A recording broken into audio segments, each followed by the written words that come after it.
Hello दोस्तों, मैं हूं नरेंद्र कुमार पटेल। आज आपके लिए लेकर आए हैं MP board class 10 exercise 5.1 question number चौथे का पहला सवाल। यानी कि हमारी जो एक्सरसाइज है कौन सी है, 5.1। ठीक है, तो क्वेश्चन नंबर चौथे का पहला सवाल। क्वेश्चन नंबर चौथा क्या कहता है, निम्नलिखित में से कौन कौन एपी हैं। जो नीचे जो सवाल है, कितने सवाल हैं, 15 के लगभग सवाल हैं। तो कौन कौन सी एपी हैं, यदि कोई एपी है तो उसका सर्वांतर क्या है और उसके अगले 3 पद निकालना है। सबसे पहले हमारा काम रहेगा क्या वो एपी अर्थात समांतर श्रेणी है कि नहीं है, ये ज्ञात करना। इसके लिए सबसे एक ही बेस्ट तरीका है, एक ही तरीके को जान लो कि यदि आप उस श्रेणी का सर्वांतर ज्ञात कर लेते हैं। क्या ज्ञात कर लेते हैं? सर्वांतर। यदि सर्वांतर समान निकलता है, वो चाहे प्लस का निकले, चाहे माइनस का निकले, चाहे वो 0 का निकले, ठीक, तो वह सर्वांतर श्रेणी होगी। तो क्या हुआ, सर्वांतर श्रेणी के लिए सबसे पहले हमें सर्वांतर ज्ञात करना पड़ेगा। क्या ज्ञात करना पड़ेगा? सर्वांतर अर्थात डी का मान। और यदि डी का मान ज्ञात कर लिए तो उसके अगले 3 पद, क्या चाहे जितने पद कह दो तो उतने पद आप निकाल के बता देंगे। आसान है ना? तो आज आप इसको सीख कर ही जाएंगे। आज आपको सीख कर ही जाना है इस वीडियो में। क्यों? क्योंकि ये सवाल से आपका 5.1 यानी कि खत्म हो जाएगा, कुछ सारे सवाल रह जाएंगे। ठीक है, तो इसी टाइप करेंगे तो आप घर में कुछ कोशिश करेंगे, हम भी कुछ करेंगे, क्योंकि 15 सवाल है, देखते हैं क्या होता है। तो ये हमारा क्या श्रेणी लिख दी है उसने, 2, 4, 8, 16 डॉट डॉट। तो कहता है ये क्या एक समांतर श्रेणी है। सबसे पहला क्वेश्चन उसका, क्या यह समांतर श्रेणी है। तो इसके लिए हम सबसे पहले काम करेंगे, हल लिखेंगे। हल में जाएंगे, ये हमारा क्या है, A1 बराबर 2, A2 बराबर 4, A3 बराबर 8 और A4 बराबर 16। ये हो गया, ठीक है, यानी कि ये पद हो गए। तो सबसे पहले हमें D1 का मान निकालना है।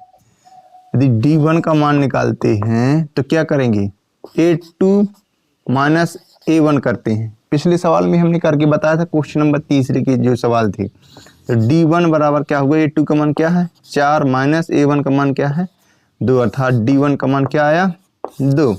D1 का मान क्या आया 2। इसी प्रकार D2 देखेंगे तो D2 के लिए क्या करना पड़ेगा, हमें अगले पद से दूसरे यानी तीसरे पद यानी A3 माइनस A2 करना पड़ेगा। D2 बराबर A2 का मान, A3 का मान है 8 और A2 का मान है 4, यानी D2 बराबर क्या हो जाएगा 4। आप यहाँ पे देख पा रहे होंगे कि D1 और D2 का मान बराबर नहीं है।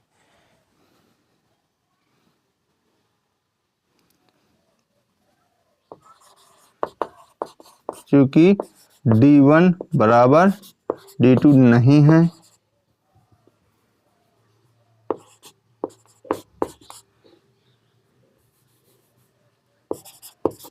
क्योंकि D1 does not equal D2 है, अर्थात D1 बराबर D1 का मान, अर्थात ये सॉरी अर्थात क्या है, सर्वांतर समान नहीं है, अर्थात सर्वांतर समान नहीं है। अतः यह समांतर श्रेणी नहीं होगी, अतः यह एक एपी नहीं है। ठीक, यह एक एपी नहीं होगी। कारण समझ में आ गया? कारण क्या है इसका, सबसे बड़ा एक ही कारण है कि हमने जब इसके डी के मान निकाले हैं, D1 D2, एक डी के मान निकालने से तो कन्फर्म कर नहीं पाएंगे कन्फर्म कि ये बराबर है कि नहीं है, कि ये सर्वांतर होगा कि नहीं होगा। इसलिए हमें कम से कम 2 पद जरूर निकालना पड़ेगा, यानी डी का D1 और D2। तो हमने D1 और D2 को कंपेयर किया तो क्या हुआ, आपस में बराबर नहीं निकले, अर्थात सर्वांतर समान नहीं है। तो यह एक समांतर श्रेणी नहीं है। जब समांतर श्रेणी नहीं है तो इसका कोई औचित्य नहीं बनता कि हम इसके अगले 3 पद निकालें। अब हम सवाल नंबर दूसरा करेंगे। सवाल नंबर दूसरा है हमारा, क्या है 2,5/2, 3, फिर क्या है 7/2 कॉमा डॉट डॉट डॉट। ठीक, इसको हम हल करेंगे तो इसको भी वही तरह पहले सबसे पहले हमें एक ही काम है कि हमें क्या करना है, मान निकालना है, यानी D1 का मान और D2 का मान यानी कि बराबर है कि नहीं है ये जानना है। सबसे पहले हमें A1 2, A2 बराबर 5/2, A3 बराबर 3 और A4 बराबर 7/2। ये हमारे पद हो गए, यानी प्रथम पद, द्वितीय पद, तृतीय पद और चतुर्थ पद। तो इसके लिए सबसे पहले हम वही काम करेंगे। तो D1 निकालना है तो A2 minus A1, A2 minus A1 क्या A1। तो इसके लिए हमें D1 बराबर करना पड़ेगा, A2 का मान है 5/2 माइनस 2 यानी कि कॉमा 1 हो जाएगा। तो D1 बराबर हो जाएगा, लघुत्तम 2 आएगा, 5 माइनस का 2 दूना 4। तो D1 का मान क्या आएगा 1/2। D1 का मान क्या आया 1/2। ठीक है, तो इसी प्रकार हम क्या निकालेंगे D2 निकालेंगे। D2 के लिए हमें क्या करना पड़ेगा A3 माइनस A2 करना पड़ेगा। तो D2 बराबर हो जाएगा, A3 का मान है 3 और A2 का मान है 5/2। तो D2 बराबर हो जाएगा लघुत्तम 1 यानी कि लघुत्तम 2, 3 दूने 6 माइनस 5। D2 का मान कितना आ गया 1/2। अर्थात आप यहाँ पे अच्छी प्रकार से देख पा रहे होंगे कि D1 और D2 का मान क्या है, बराबर है। क्या है, बराबर है।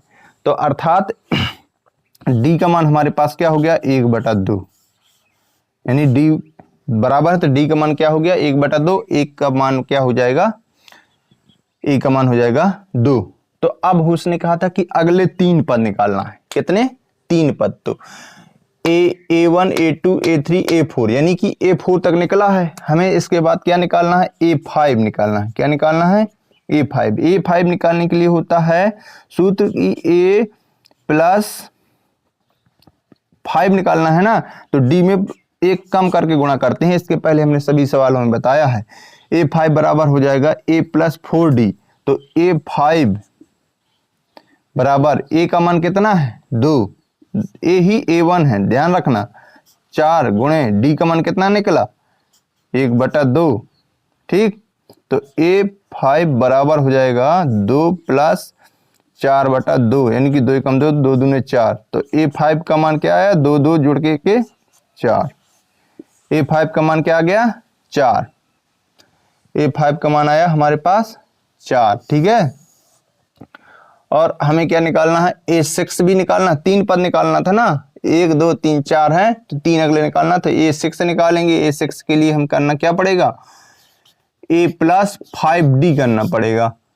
A6 बराबर A का मान कितना है 2, 5 इंटू 1/2 यानी कि 5 गुणे 1/2। तो A6 बराबर हो जाएगा 2 प्लस 5 एकम 5 और बटे का 2। तो A6 बराबर हो जाएगा 2 सही 2, इसमें लगो 2/1 5/2।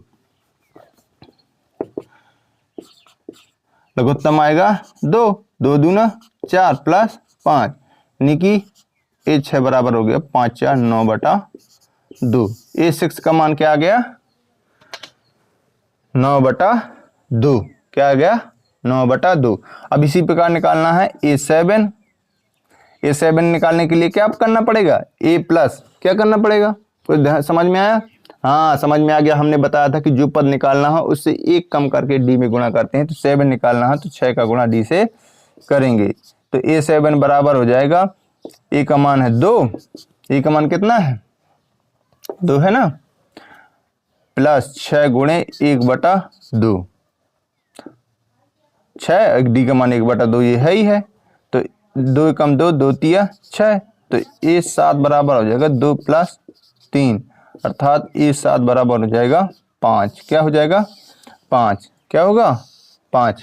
तो आप यहाँ पे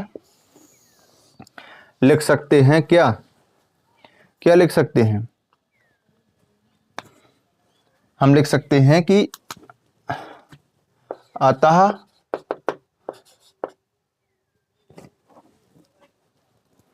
तो यहाँ पे ये एक भाषा और लिखना है, यह एक एपी है। ठीक, क्यों है एपी? क्योंकि इसके D1 D2 के मान बराबर हैं। ठीक, यह एक एपी है। अगले 3 पद,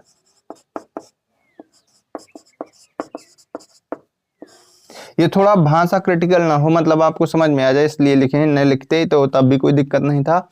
अतः एपी के अगले 3 पद क्या होंगे? A5 A6, सॉरी पहले A4 होगा।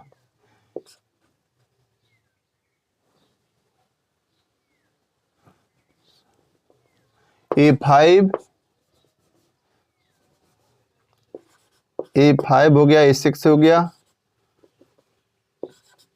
और A7। A5 का मान क्या निकला? 4।